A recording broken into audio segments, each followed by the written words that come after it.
सबके। सो आज की क्लास में ना हम लोग डिस्कस करेंगे मैक्रो इकोनॉमिक्स का एक बहुत ही इंपॉर्टेंट सा टॉपिक, हमारा theories of consumption. So class को स्टार्ट करने से पहले मेरा एक सवाल है आपसे, तो क्या यार आपने भी कभी सोचा है कि जब मैं पैसे कमाना स्टार्ट करूंगा ना तो मेरे पास गाड़ी होगी, बंगला होगा, बैंक बैलेंस होगा, अपने मम्मी पापा के लिए गिफ्ट्स खरीदूंगा और अपनी प्रिय प्रियतमा के लिए भी गिफ्ट्स खरीदूंगा। तो यार बिल्कुल इसी तरह ना हमारी जो ये कंजम्पशन थ्योरीज है ये भी यही बताती हैं कि किस तरह से हम अपने पैसे को इन्वेस्ट करते हैं, सेव करते हैं और कितने पैसे को हम कंज्यूम कर लेते हैं। ठीक है, तो कितने पार्ट को हम कंज्यूम करेंगे और कितने पार्ट को हम लोग सेव कर लेंगे, कंज्यूम सेव। ठीक है, और जो ये थ्योरीज है वो ये भी बताती है कि जो हमारी कंजम्पशन और सेविंग है ना वो डिपेंड करती है कुछ अलग अलग फैक्टर्स पे, जैसे कि हमारी लेवल ऑफ इनकम पे, ठीक है, और हमारी हैबिट्स पे और हमारे आसपास के सोशल फैक्टर्स पे।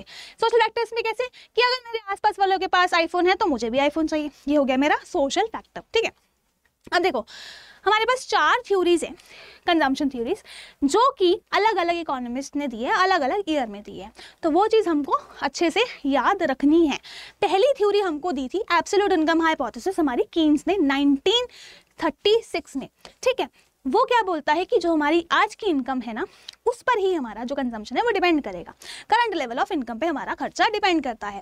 देन आ गई हमारी रिलेटिव इनकम हाइपोथेसिस। रिलेटिव नाम से पता चल रहा है हमारे आसपास के लोगों का जो खर्चा है वो हमको इन्फ्लुएंस करता है। वही सेम चीज़ मैंने बता दी। सोशल फैक्टर्स मतलब अगर मेरे साइड वालों के पास आईफोन है, मेरे दोस्त जिस ग्रुप का मैं मेंबर हूँ उन सबके पास अगर आईफोन है तो यार मुझे भी चाहिए। ठीक है, ये हो गया मेरा रिलेटिव इनकम हाइपोथेसिस। किसने दिया? ड्यूसेनबेरी ने दिया हमारा 1949 में। नेक्स्ट आ जाता है life cycle hypothesis. Modigliani ji लेकर आए 1957 में। मोदी गिलानी जी ने क्या किया, इसमें इन्होंने ये बोला कि जो हमारी कंजम्पशन है ना वो हमारी लाइफ टाइम बेस्ड कंजम्पशन होती है, वो हमारी लाइफ टाइम की इनकम पर डिपेंड करती है। ठीक है, मतलब उन्होंने 3 फेजेस में बांट दिया जो हम आगे डिस्कस करेंगे, और उन्होंने ये बोला कि हर फेज में हम लोग अलग अलग तरीके से कंज्यूम और सेव करते हैं।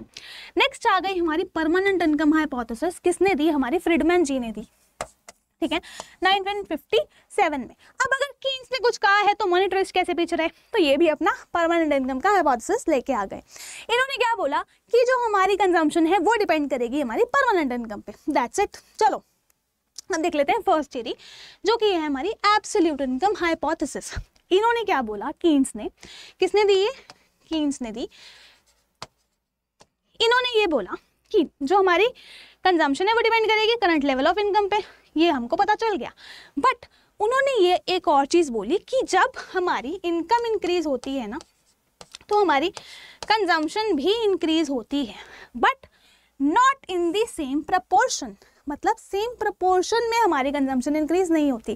फॉर एग्जाम्पल अगर मेरी इनकम पहले 10,000 थी, ठीक है, उससे मेरी इनकम इंक्रीज होके 12,000 हो गई। ठीक है, मतलब मेरी इनकम में इंक्रीज आया। अब जब मेरी इनकम 10,000 थी तो मैं 8,000 का खर्चा करती थी, वहीं जब मेरी इनकम 12,000 हो गई तो मैं 8,500 का खर्चा करने लग गई। तो इंक्रीज इन इनकम आया 2,000, बट इंक्रीज इन कंजम्पशन सिर्फ और सिर्फ 500 आया। ठीक है, तो that means not in the same proportion. ठीक है, अब देखो ये कुछ इक्वेशन दे रखी है इन्होंने। ये क्या बोलती है कि जो हमारी टोटल कंजम्पशन है ना दैट इज इक्वल टू हमारी ऑटोनोमस कंजम्पशन प्लस ये वाला पार्ट हमारी इनकम का। अब ये क्या है? देखो जब हमारी नौकरी नहीं लगी होती, अभी शॉर्ट टर्म में, अभी हम लोग घुसे हैं मार्केट में, अभी हमारी नौकरी ना लगी, अभी हम लोग स्टूडेंट लाइफ में ही हैं, तो हम क्या करते हैं? हम ऑटोनोमस कंजम्पशन करते हैं। क्यों? क्योंकि हम अपने पैसे से कुछ भी कंज्यूम नहीं करते, हम अपने पापा पर डिपेंडेंट है, उनके पैसे पर डिपेंडेंट है कोई भी चीज़ कंज्यूम करने के लिए। वो खाना हो सकता है, वो हमारा कपड़ा खरीदना हो सकता है, हमारे बिल्स हो सकते हैं, कुछ भी। ठीक है, तो जो कंजम्पशन हमारी इनकम पर डिपेंड नहीं करती, दैट इज इनकम इंडिपेंडेंट, वो होती है हमारी ऑटोनोमस कंजम्पशन। ठीक है, तो जो हमारी टोटल कंजम्पशन है, ठीक है, उसमें हम लोग ऑटोनोमस कंजम्पशन भी लेते हैं, मतलब जो खर्चा मेरे पापा उठा रहे हैं मेरा, प्लस वो वाली कंजम्पशन, उतनी कंजम्पशन जो हम अपनी खुद की इनकम से करेंगे। सो वाई हेयर स्टैंड्स फॉर हमारी करंट इनकम। ठीक है, और उस करंट इनकम का कितना हिस्सा मैं अपनी टोटल कंजम्पशन के लिए यूज कर रही हूँ वो मेरा बी से डिनोट करती हूँ मैं, marginal propensity to consume. Let us see यहाँ पर मैंने अगर 0.8 की वैल्यू डाल दी, ठीक है, तो मेरा इनकम कितना है 10,000 है, ठीक है, 10,000 का मेरा इनकम है। तो दैट मीन्स कि 80% पार्ट अपनी इनकम का मैं कंजम्पशन में यूज कर रही हूँ। इतनी इक्वेशन हमको समझ में आ गई।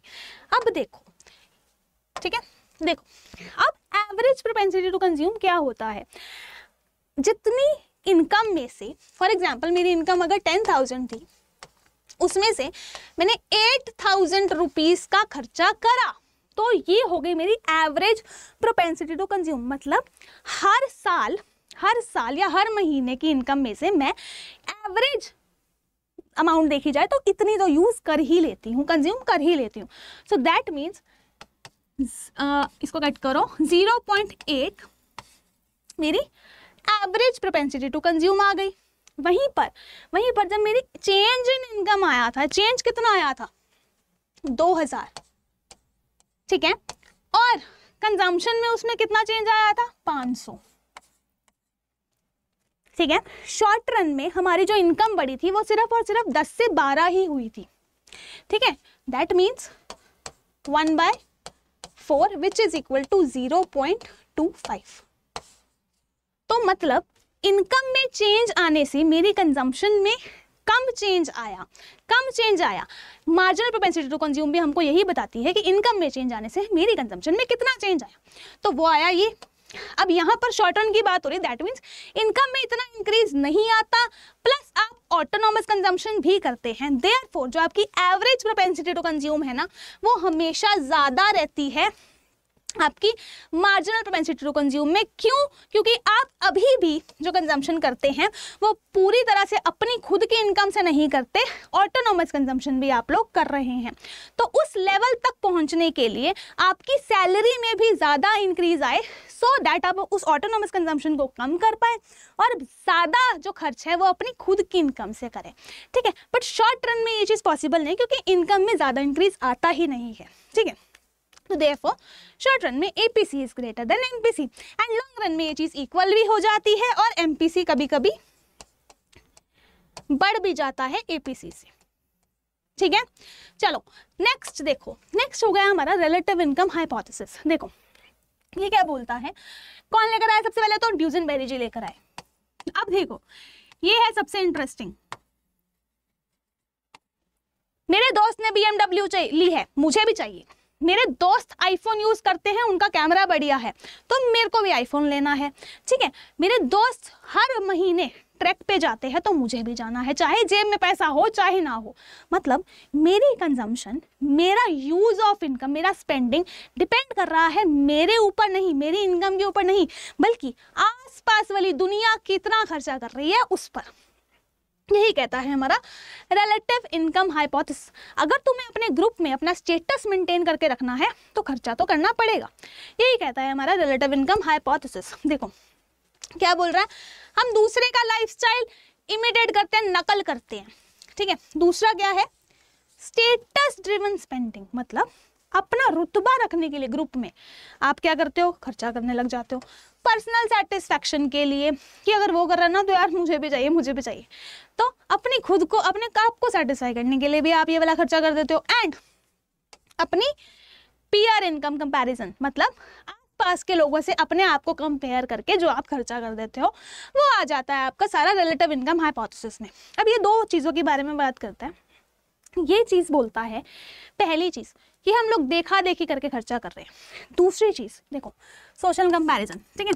उसके बाद ये क्या बोलता है कि हमारी जब इनकम सपोजिटली 1.5 लाख रुपए थी, अब क्या हुआ, कंपनी ने ले ऑफ कर दिया, सारे एम्प्लॉयज बाहर निकाल दिए, अब हमारी इनकम कम होकर 1.5 लाख पर पहुंच गई, ठीक है।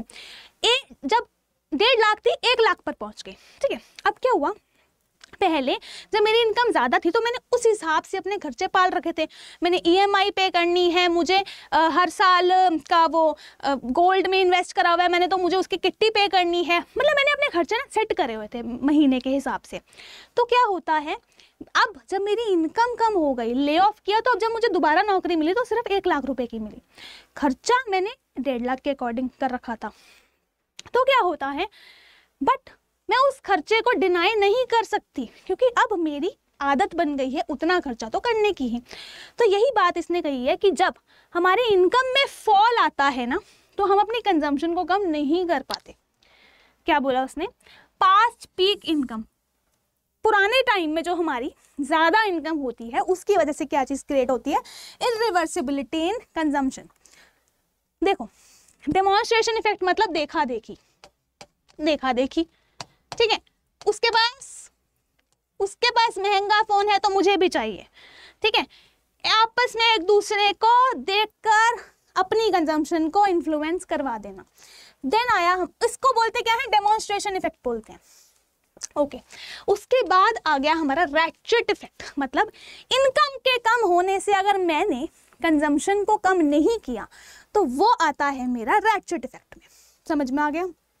चलो, अब जो ये दोनों इफेक्ट्स हैं, इनसे कुछ कुछ प्रॉब्लम्स होती हैं। वो क्या है कि हम लोग ना कभी कभी अपनी खुद की सेविंग्स यूज़ करने लग जाते हैं कि इतने आपके पास जेब में पैसा नहीं है, आपने जो बचा के रखा हुआ है ना, आप उसमें से कंजम्पशन करनी स्टार्ट कर देते हो क्योंकि यार उसने लिया तो मुझे भी चाहिए, वो वाली दिमाग में चीज़ रख के।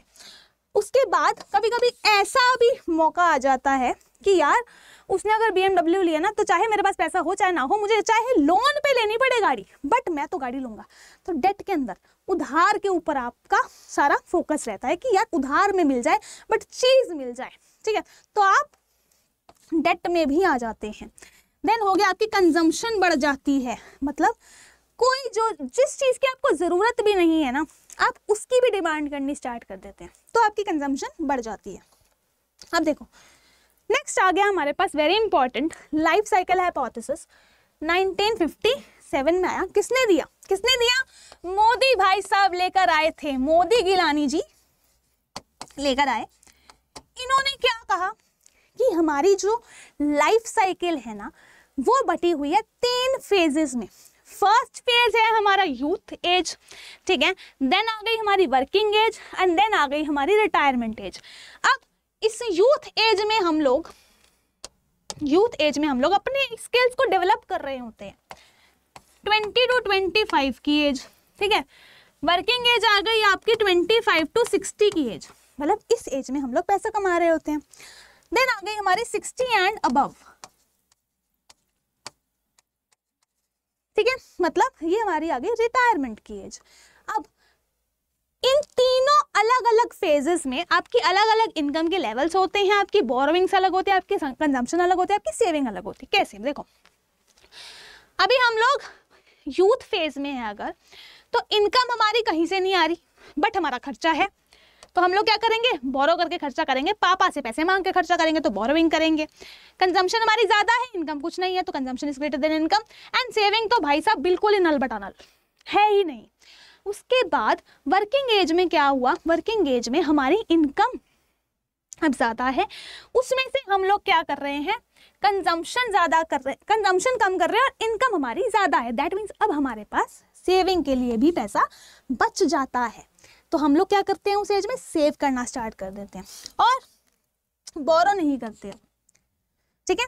उसके बाद आ गई हमारी रिटायरमेंट की एज। रिटायरमेंट की एज में अब हम लोग क्या करते हैं, इनकम तो बहुत कम है, दैट मीन्स या तो पेंशन वाली इनकम आ रही है या वैसे इनकम आ ही नहीं रही है, तो इस एज में हम लोग बोरो नहीं करते, ठीक है, बल्कि हम लोग जो हमने पैसा बचाया था ना अपनी वर्किंग एज में, उस पैसे को डिससेव करके अपनी कंजम्पशन करनी स्टार्ट कर देते हैं, ठीक है। तो that means it is financed by हमारी प्रीवियस सेविंग्स, ठीक है।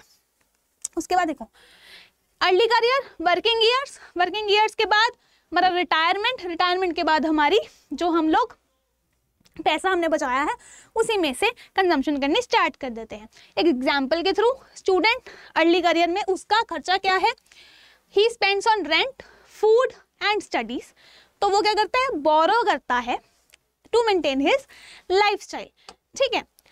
उसके बाद 26 to 60 ईयर्स में उसकी वर्किंग एज होती है। इस टाइम वो या तो नौकरी कर रहा है, सैलरी आएगी, या फिर वो गवर्नमेंट जॉब में है, या फिर वो बिजनेस कर रहा है, तो जहाँ से उसको रेगुलर इनकम आएगी, तो उसकी सैलरी ग्रो करती है और वो कुछ पार्ट को सेव भी कर सकता है। अब वो सेविंग कौन सी फॉर्म में हो सकती है आपकी? इन्वेस्टमेंट की फॉर्म में हो सकती है, शेयर्स, बैंक डिपॉजिट्स की फॉर्म में हो सकती है, ठीक है। अपने रिटायरमेंट के लिए ना वो उस पैसे को जोड़ रहा है, ओके। उसके बाद आई थिंक ये चीज़ ना हर एक यूथ को करनी ही चाहिए। आप लोग भी अपने, जब भी आप लोग पैसे कमाना स्टार्ट करो ना यार, तो कुछ पार्ट ना हमेशा ना ये मत देखना कि मुझे आसपास वालों के साथ उठ के रहना है, मुझे तो सारा खर्चा करना है जैसे वो करे, नहीं। आप लोग इस डायग्राम को, इस हमारे हाइपोथेसिस को फॉलो करना हमेशा, ठीक है। देखो अब क्या है, एज 61 to 80 के बीच में अब उसका रिटायरमेंट स्टेज है, जहां पर अब वो क्या करेगा, इस सारे पैसे को जो उसने बचाया था उसको यूज कर लेगा अपनी कंजम्पशन के लिए। अब इसका डायग्राम देख लेते हैं, बिल्कुल सेम ही बात करी है। कंजम्पशन हमेशा कांस्टेंट रहेगी, ठीक है, चाहे आप या यूथ एज में है, चाहे आप वर्किंग एज में है, या चाहे आप रिटायरमेंट एज में है, हर टाइम आप लोगों को कंज्यूम तो करना ही पड़ेगा, ठीक है। तो अब इसमें क्या होता है, ये हमारा इनकम का कर्व है, यहाँ पर हमारी इनकम कम होती है, हम लोग कुछ नहीं कमा रहे बट कंजम्पशन ज़्यादा है, तो हम लोग क्या करते हैं, बोरोविंग करके जी रहे हैं, कंज्यूम कर रहे हैं। इसके बाद हमारी इनकम बढ़ने लग जाती है वर्किंग एज में, ठीक है। तो हम क्या कर पा रहे हैं, कंज्यूम भी कर पा रहे हैं, प्लस हम लोग सेव भी कर पा रहे हैं, क्योंकि हमारी इनकम तो ऊपर है, ठीक है। अब थोड़े टाइम बाद इनकम नीचे गिरनी स्टार्ट हो जाती है, जैसे जैसे हम बड़े हो रहे हैं, जैसे जैसे हमारी एज बढ़ रही है, क्योंकि हम टाइम के साथ साथ उस स्किल सेट को अपने मतलब फॉलो नहीं कर पाते, तो दैट मीन्स हमारी इनकम क्या हो जाती है, कम हो जाती है, ठीक है। रिटायरमेंट तक आते आते इनकम बिल्कुल ही नीचे है, और हम लोग क्या करते हैं, अपनी पुरानी जो हमने सेविंग करी थी उसको डिससेव करना स्टार्ट कर देते हैं अपनी कंजम्पशन के लिए, दैट्स इट, ठीक है। तो ये था हमारा कौन सा, life cycle hypothesis by Modigliani ji. उसके बाद आया हमारा परमानेंट इनकम हाइपोथेसिस, अगेन 1957 में। कौन लेकर आया था, फ्रीडमैन जी लेकर आए थे। कौन लेकर आया था, फ्रीडमैन जी लेकर आए थे। क्या बोलता है ये बोलता है कि जो कंजम्पशन है ना वो डिपेंड करेगी हमारी परमानेंट इनकम पे। ये हाइपोथेसिस ने ये बताया कि दो तरह की इनकम होती है, एक होती है हमारी परमानेंट इनकम और दूसरी होती है हमारी ट्रांजिटरी इनकम। परमानेंट इनकम क्या होती है, वो ऐसी इनकम होती है जो आपको पता है कि आपको हर महीने रेगुलरली लॉन्ग टर्म में आनी ही आनी है, जैसे कि आपकी सैलरी हो गई। एंड ट्रांजिटरी इनकम वो इनकम होती है जो आपको परमानेंटली नहीं आनी, शॉर्ट रन में या कभी कभी आ जाएगी, वो होती है आपकी परमानेंट ट्रांजिटरी या टेम्परेरी इनकम। इसमें आपका बोनस आ सकता है, दिवाली का बोनस हो गया, इंसेंटिव हो गया, एक्सेट्रा एक्सेट्रा, ठीक है। तो टोटल इनकम हो गई आपकी permanent income plus temporary income, ठीक है।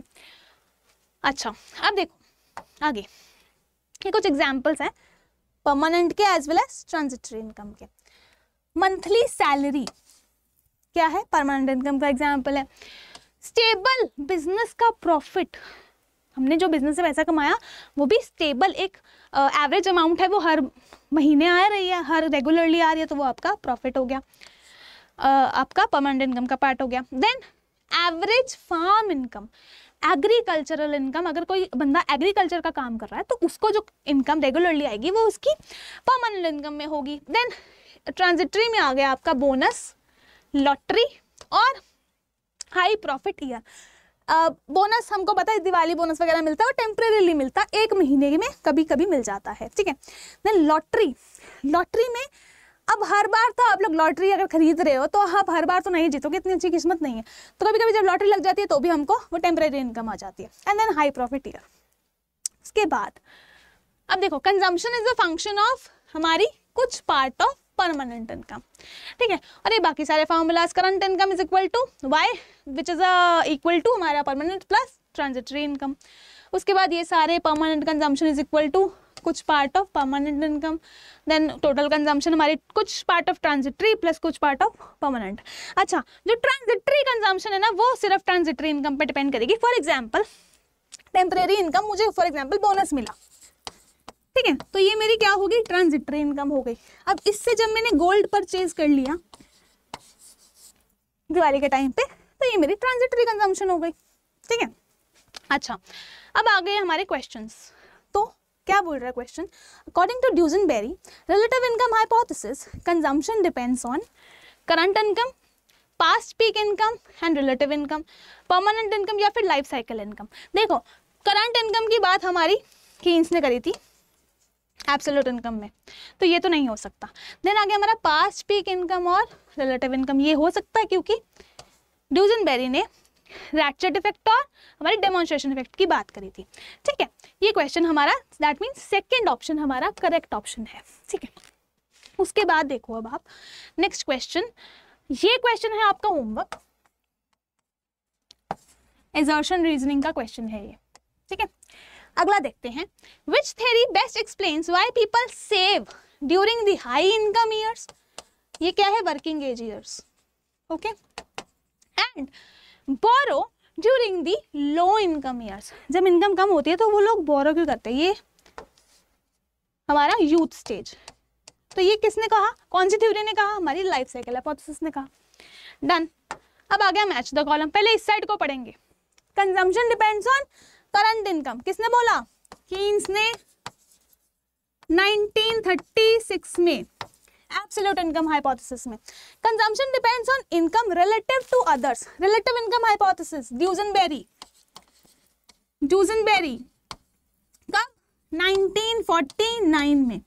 सो it is relative income hypothesis. Then आ गया हमारा consumption is smoothened over lifetime, किसने बोला, लाइफ साइकिल हाइपोथेसिस में मोदी गिलानी जी ने बोला, ठीक है, मोदी गिलानी जी ने बोला हमारा 1957 में। And last but not the least, consumption depends on permanent income, permanent hypothesis, permanent income hypothesis हमारा फ्रिडमैन ने दिया, कब दिया, 1957 में दिया। ये हो गया हमारा डन, ठीक है। तो हमने इस क्लास में चारों हाइपोथेसिस कर लिए हैं, ठीक है। किसी में भी अगर आपको थोड़ा सा भी डाउट है ना तो प्लीज कमेंट सेक्शन में लिख के मुझे बता दो, आपके डाउट्स क्लियर हो जाएंगे, ठीक है।